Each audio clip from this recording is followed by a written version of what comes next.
बिस्मिल्लाहिर्रहमानिर्रहीम अस्सलाम वालेकुम। मैं मोहम्मद असलन कृषि CEO and founder double six marketing और यह है हमारा संडे टॉक वीकली सीरीज़ का एपिसोड नंबर 19 और इसके अंदर हम मुख्तलिफ सवालात के जवाबात देंगे आपको, जो कि आप लोगों ने मुख्तलिफ वीडियोज़ के कमेंट सेक्शन में किए हैं। तो मेरी इंशाल्लाह पूरी कोशिश होगी कि मैं आपको डिटेल में जवाब दूं, ठीक है, ताकि जो आपके मसाइल हैं वो हल हो सकें। लेकिन यहाँ पर मैं एक चीज़ भी लाजमी कहना चाहूँगा कि जब आप सवाल कर रहे हो कमेंट के अंदर, तो कोशिश करें कि अपने जो सवाल है उसे जितना अच्छे से एक्सप्लेन कर सके उसे एक्सप्लेन करें, ताकि आपको जो पॉइंट हो वो समझ में आ जाए, ठीक है। क्योंकि अक्सर लोग बहुत शॉर्ट कमेंट कर देते हैं, जिससे उनके पॉइंट ही क्लियर नहीं होता, सवाल ही क्लियर नहीं होता।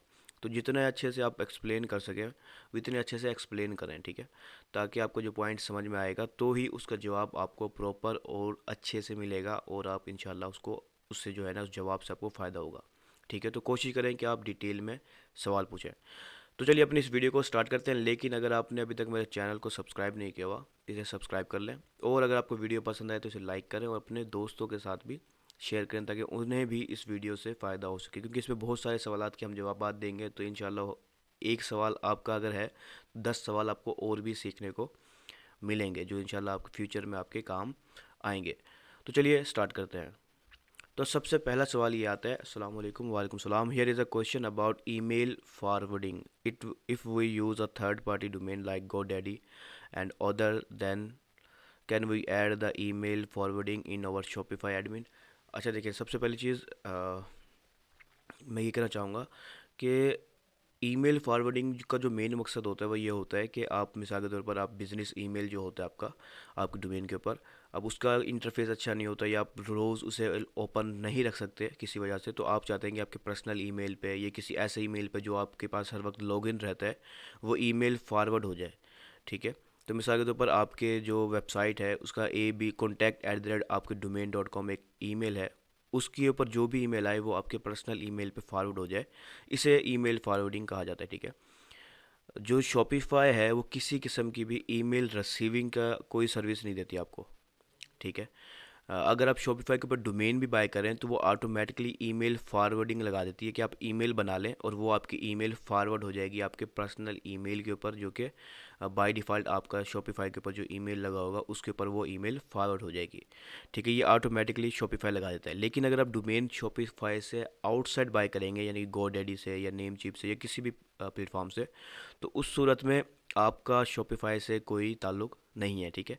अगर आपने GoDaddy से बाय किया तो आप उसी के ऊपर ईमेल बनाएंगे, अगर आपने नेमचीप से बाय किया है तो आप उसी पर बनाएंगे, ठीक है। या आप अलग से ईमेल की मार्केटिंग की यानी कि ईमेल की सर्विस लेंगे जहाँ पर आप ईमेल क्रिएट करें। शॉपिफाई का इससे कोई ताल्लुक नहीं है और ना ही शॉपिफाई आपको, यानी कि वहाँ पर आपको ईमेल फॉरवर्डिंग शॉपिफाई में लगा सकते हैं, ठीक है। यानी कि GoDaddy से डोमेन आपने बाय किया है और वहाँ से आप ईमेल फॉरवर्डिंग शॉपिफाई पर लगा दें, ऐसा नहीं होगा, क्योंकि शॉपिफाई ईमेल रिसीव नहीं करती, ठीक है। अगर आपने डोमेन शॉपिफाई से भी बाय किया हो तो भी शॉपिफाई आपको ईमेल रिसीव करने की कोई सर्विस नहीं देता, आपको अपने पर्सनल ईमेल पे या किसी दूसरे ईमेल पे जो है ना फॉरवर्डिंग लगानी पड़ती है, ठीक है।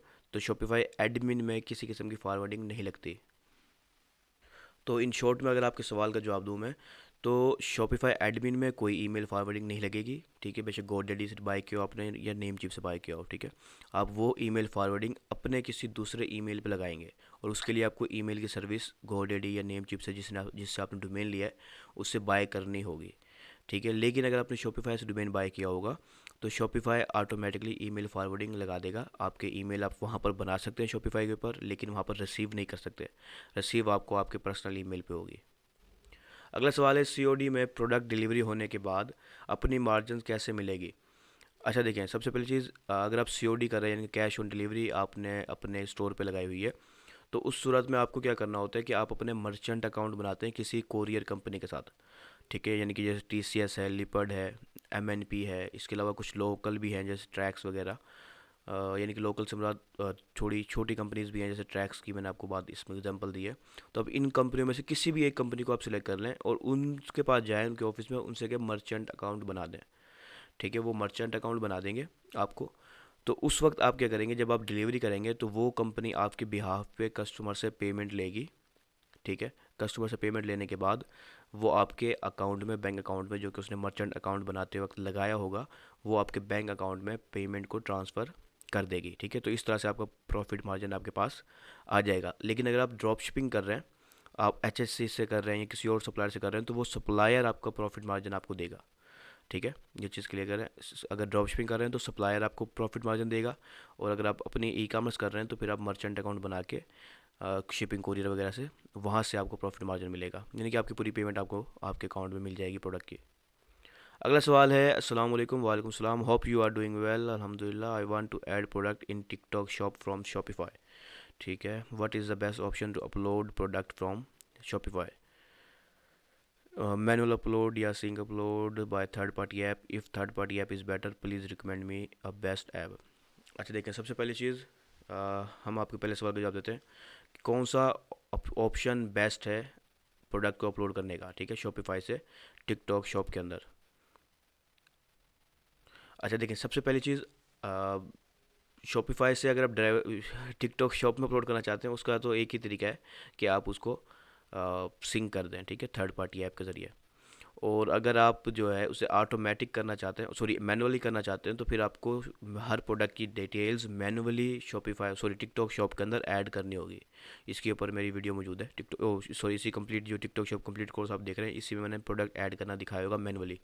ठीक है, उससे आप मैनुअली डाल सकते हैं, लेकिन बात जब आएगी शॉपिफाई को कनेक्ट करने की, ठीक है, तो वो तरीका रिकमेंडेड इसलिए हो सकता है, रिकमेंडेड तो नहीं है वैसे कि मैं रिकमेंड कर रहा हूँ आपको, लेकिन बेस्ट ऑप्शन ये हो सकता है कि जब आपके बहुत सारे प्रोडक्ट्स हैं, ठीक है, आपके 50-100 प्रोडक्ट्स हैं, और ये आप मैनुअली आप डालेंगे तो इनमें टाइम लगेगा काफ़ी। ठीक है, अगर आप थर्ड पार्टी ऐप के ज़रिए मैनेज करते हैं तो आप स्टॉक इजीली मैनेज कर लेंगे, और आपके जो प्रोडक्ट हैं वो ऑटोमेटिकली सिंक हो जाएंगे शॉपिफाई और टिकटॉक के साथ। ठीक है, तो इसलिए ये बेस्ट ऑप्शन हो सकता है कि आप थर्ड पार्टी ऐप को यूज़ कर लें। ठीक है, और अब बात करें कि थर्ड पार्टी ऐप कौन सी यूज़ करेंगे ऐप, तो सबसे पहली चीज़, यहाँ पर बहुत सारी ऐप आपको मिल जाएंगी। ठीक है, शॉपिफाई के ऊपर, टिकटॉक शॉप के ऊपर भी आपको काफ़ी सारी ऐप्स मिल जाएंगी।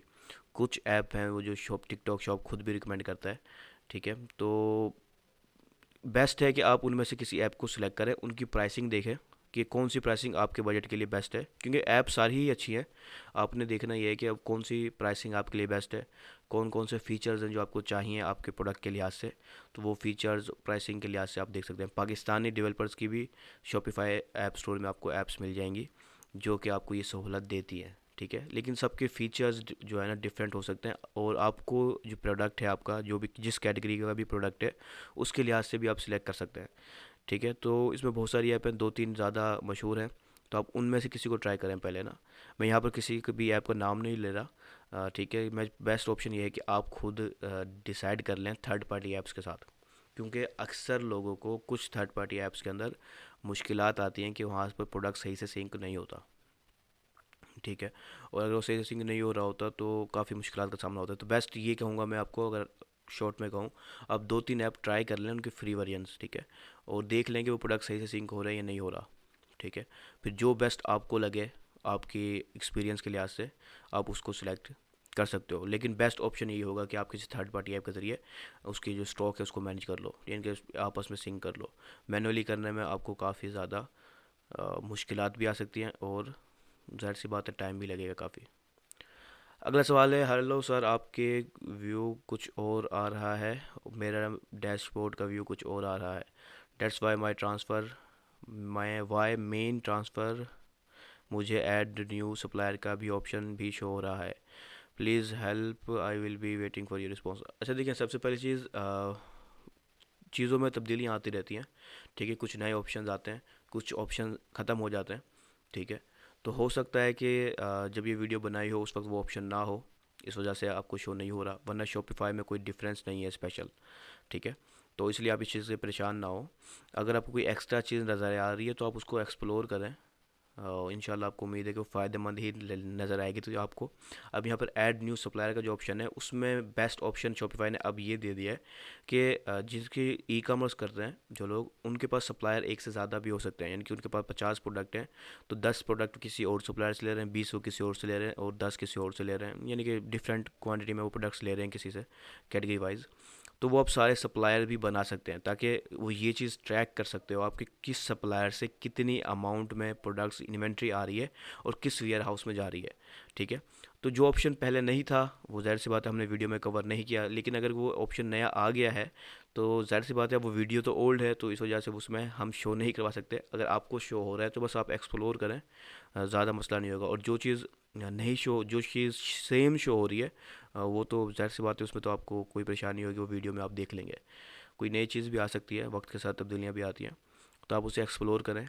अगर आपको नहीं समझ में आता तो आप स्क्रीनशॉट्स की मदद से फेसबुक के ज़रिए या इंस्टाग्राम के ज़रिए मुझसे रब्ता कर लें, ठीक है। मेरी टीम में से कोई पर्सन इंशाल्लाह आपको गाइड कर देगा।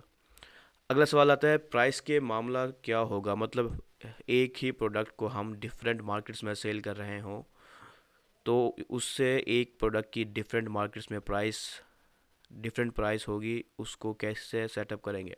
देखें, सबसे पहली चीज़, जब आप स्टोर बनाते हैं ना तो उस वक्त आपकी एक लोकेशन होती है, उस लोकेशन की वजह से कंट्री वाइज जो भी होती है एक बेस प्राइस सेट हो जाती है, ठीक है।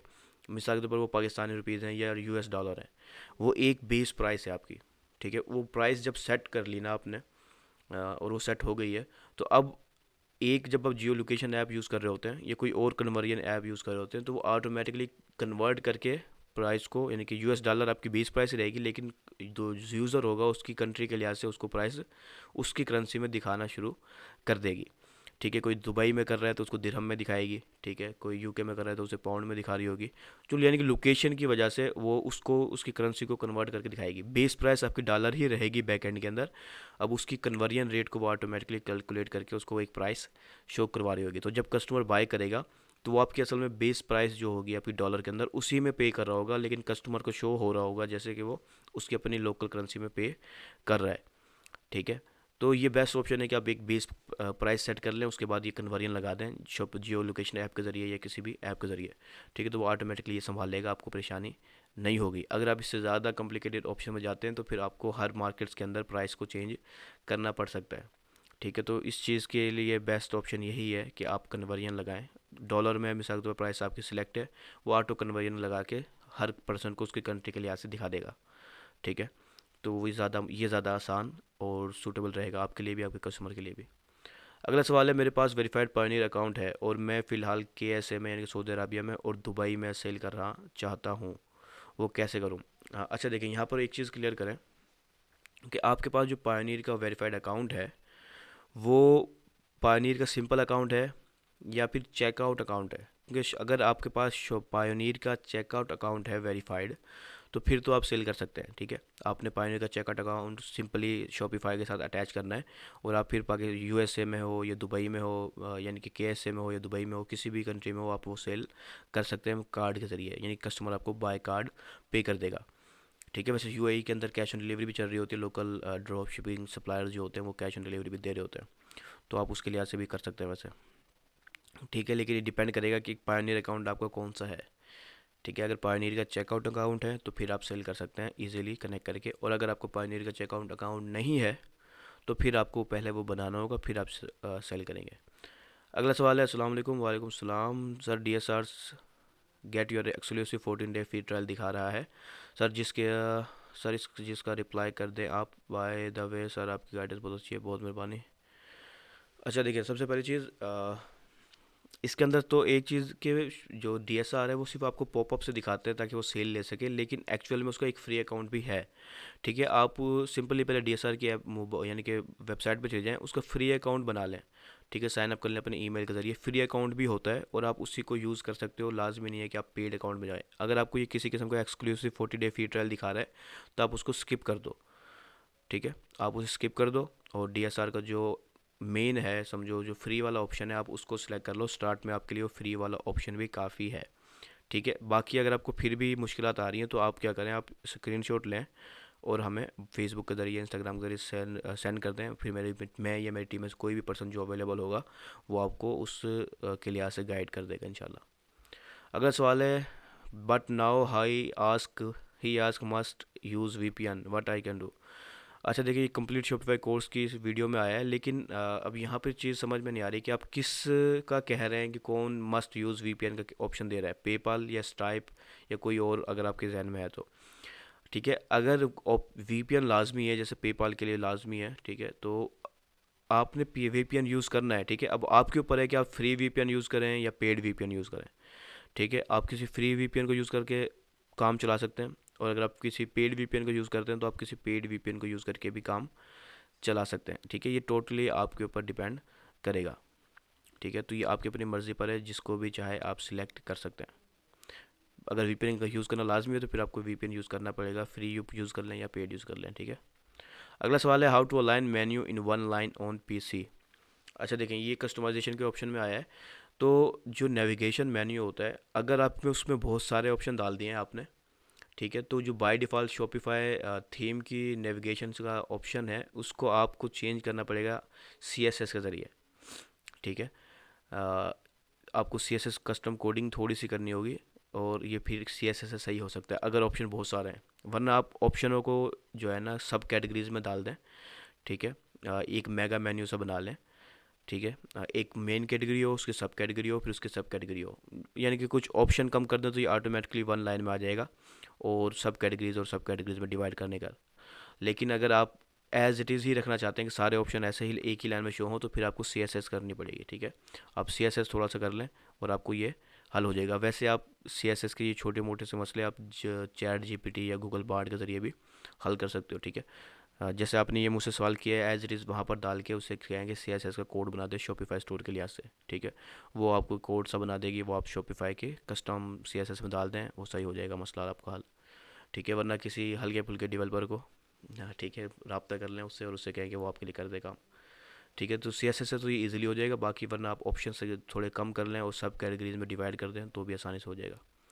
अगला सवाल है can we use over Pakistani I D instead of passport while making corporate account. अच्छा देखिए, टिकटॉक शॉप अगर आप यूज़ कर रहे हैं तो फ़िलहाल वो सिर्फ पासपोर्ट का ऑप्शन दे रहे होते हैं। ठीक है, कि आप पासपोर्ट यूज़ करेंगे और बाकी एलटीडी अकाउंट, एलटीडी कंपनी आपकी हो, फिर आप टिकटॉक शॉप बना सकते हो। फ़िलहाल तो उसमें ऐसा कोई ऑप्शन नज़र नहीं आता कि वो आईडी कार्ड का अलाउ करते हों। ठीक है, लेकिन मैं समझता हूँ कि आईडी कार्ड भी पॉसिबल हो सकता है, तो आप आईडी कार्ड भी यूज़ करके देख लें। बेस्ट है कि आपका पास वो फिर इंग्लिश वाला जो कार्ड है, यानी कि जो जदीद कार्ड है, सिम वाला, लेटेस्ट कार्ड्स आ रहे हैं सीएनएससी के पाकिस्तानी, उनको यूज़ करें। ठीक है, उससे चांसेस ज़्यादा हैं क्योंकि वो इंग्लिश में भी होगा उसमें आपका नाम वगैरह, तो वो उनको समझने में ज़्यादा आसानी हो जाएगी। ठीक है, वरना आप पासपोर्ट बनवा लें। अगर आपके पास आईडी कार्ड है तो पासपोर्ट बनने में 7 से 14 दिन लगते हैं, आपका पासपोर्ट बन जाता है, और आप उसको यूज़ कर लें, बेस्ट ऑप्शन। वरना आप आईडी कार्ड को भी ट्राई कर लें अगर आपके पास एलटीडी है तो। अगला सवाल है सलाम वालेकुम सलाम सर, पेड थीम लगाना ज़रूरी है शॉपिफाई पे इंटरनेशनल ड्रॉपशिपिंग करने के लिए? देखें, ये ऐसा कुछ भी ज़रूरी नहीं होता। ठीक है, थीम है, उसमें पेड या फ्री ड्रॉप शिपिंग के लिए कोई ताल्लुक नहीं है इससे। आप फ्री ड्रॉप शिपिंग की थीम, यानी कि फ्री थीम को यूज़ कर लें शॉपिफाई की, उससे भी आप ड्रॉप शिपिंग कर सकते हैं। आपने प्रोडक्ट डालना है, एक अच्छा सा डिज़ाइन बनाना है और सेल करनी है। ठीक है, तो लाजमी नहीं है कि आप उसको पेड थीम लाजमी बाय करें। ठीक है, आप किसी फ्री थीम से भी स्टार्ट ले सकते हैं। ठीक है, तो इसमें कोई बहुत बड़ी मसले वाली बात नहीं है। आप फ्री थीम यूज़ करें और अपना ड्रॉप शिपिंग स्टोर बनाएं और काम स्टार्ट करें, पेड थीम लाजमी नहीं है। अच्छा, अगला सवाल है हमारा, अस्सलाम वालेकुम। वालेकुम सलाम। I have 2 question. ठीक है, 2 क्वेश्चन है। तो पहला सवाल है सीजे पर कोई भी प्रोडक्ट शॉपिफाई पे लिंक करते हैं तो वो कंट्री मांगता है और फिर उसके ड्रॉप शिपिंग रेट्स लगा देता है। मेरा सवाल ये है कि कैसे एक ही प्रोडक्ट को लिंक करके ऑटोमेटिकली डिफरेंट कंट्रीज़ में सेल करें और शिपिंग कॉस्ट ऑटोमेटिकली कैलकुलेट हो।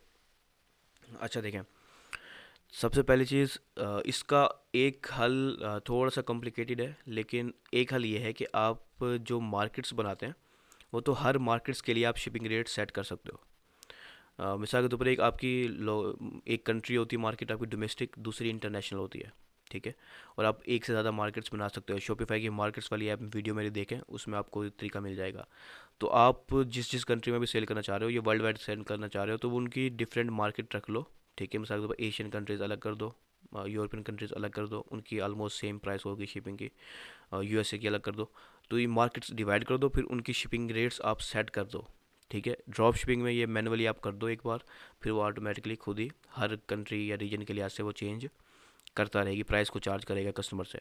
ठीक है, और अगर आप चाहते हैं कि ये ऑटोमेटिकली किसी ऐप के ज़रिए चार्ज हो, तो ऐसा फ़िलहाल ऑप्शन जो है ना ही पॉसिबल है और ना ही आपके लिए अवेलेबल है। ठीक है, क्योंकि जो शिपिंग है वो ड्रॉप शिपिंग में ऑटोमेटिकली कैलकुलेट नहीं हो सकती, आपको ही सेट करनी पड़ती है। हाँ, अगर आपका ई कॉमर्स होता तो उस सूरत में आप जो शिपिंग कुरियर कंपनीज होती हैं जैसे DHL और फेडेक्स और दूसरी बड़ी कंपनीज हैं, उनकी ऐप्स आपको मिल जाती हैं। आप वो ऐप शॉपिफाई से कनेक्ट कर लेंगे, ठीक है, और वो खुद ही जो है ना लोकेशन के लिहाज से, प्रोडक्ट की वेट के लिहाज से, प्रोडक्ट के साइज़ के लिहाज से खुद ही ऑटोमेटिकली शिपिंग कॉस्ट करके कस्टमर को दिखा देगी। लेकिन आप जो है ना फ़िलहाल ऐसा कर सकते हो, आप एक एवरेज जो शिपिंग कॉस्ट आपको आ रही है, ठीक है, वो $3 है, $4 है, वो आप सेट कर सकते हो। वरना हर मार्केट के लिहाज से आप भी चेंज कर लो, एक बार अलग अलग मार्केट की आप सूट सेट कर लो, एक बार मेहनत लगेगी, उसके बाद मसला हल हो जाएगा। दूसरा सवाल है, पाकिस्तान में शॉपिफाई पेमेंट रिसीव करने का अथेंटिक मेथड। अच्छा, पाकिस्तान में अगर शॉपिफाई पेमेंट्स से आपने पेमेंट रिसीव करनी है, उसका सिंपल सा मेथड है, आप पायोनियर अकाउंट बना लें, ठीक है। उसका जो पायोनियर बना लें या वाइज बना लें, दोनों बना सकते हैं। उनका जो बैंक अकाउंट होता है पायोनियर के अंदर, आपको US का, UK का बैंक अकाउंट मिल जाएगा। तो शॉपिफाई पेमेंट में आपने US या UK का बैंक अकाउंट लगा देना है। तो जो शॉपिफाई पेमेंट है वहाँ से आपकी पेमेंट आपके पायोनियर अकाउंट में आ जाएगी, वहाँ पायोनियर से आप अपने पाकिस्तानी बैंक अकाउंट में ट्रांसफ़र कर लेंगे। ये बिल्कुल 100% अथेंटिक तरीका है, ठीक है। अगला सवाल हमारा है, sir I want to ask if you can make a video on how we can sell one product from drop shipping vendor CJ dropshipping to worldwide customers, because when we select a product on dropshipping, we have to select country what we want to ship it, and we have to then select a different fair rate up manually for other countries. How we can do automatically? मैंने वैसे अभी ये सवाल का जवाब आपको आपके ऊपर वाले सवाल में जवाब मैं दे के आया हूँ, ठीक है। दोनों सेम ही है, ठीक है। तो उम्मीद है कि आपको उसका जवाब, इसका सवाल का जवाब भी मिल गया है ऑलरेडी, ठीक है।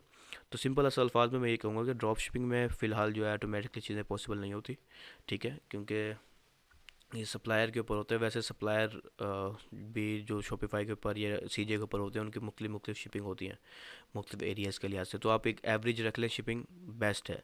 बाकी आप कुछ शिपिंग के हिसाब से प्रोडक्ट की प्राइस भी रख सकते हैं ताकि आपको नुकसान ना हो, ठीक है। ऑटोमेटिकली के लिए आपको बेस्ट ऑप्शन ये है कि आप मार्केट शॉपिफाई में मार्केट्स बना लें, ठीक है, और हर मार्केट की शिपिंग रेट सेट कर लें, ठीक है। फिर आप जो है ना शॉपिफाई की मार्केट्स की जो शिपिंग रेट सेट होंगे, उसके लिहाज से आप पेमेंट हर कस्टमर से ले रहे होगे। ये एक दफ़ा होगा, फिर वो बार बार आपको जो है ना नहीं करना पड़ेगा। तो यहाँ पर हमारे सवालात का जो है ना एंड होता है। अगर आपका फिर भी कोई सवाल रह गया है तो आप कमेंट सेक्शन में कर सकते हैं, इस वीडियो के कमेंट सेक्शन में कर सकते हैं। मैं इंशाल्लाह फिर अपने नेक्स्ट एपिसोड्स के अंदर उसका जवाब देने की कोशिश करूँगा। मिलते हैं अपने नेक्स्ट एपिसोड में नेक्स्ट संडे को, तब तक के लिए अल्लाह हाफिज़।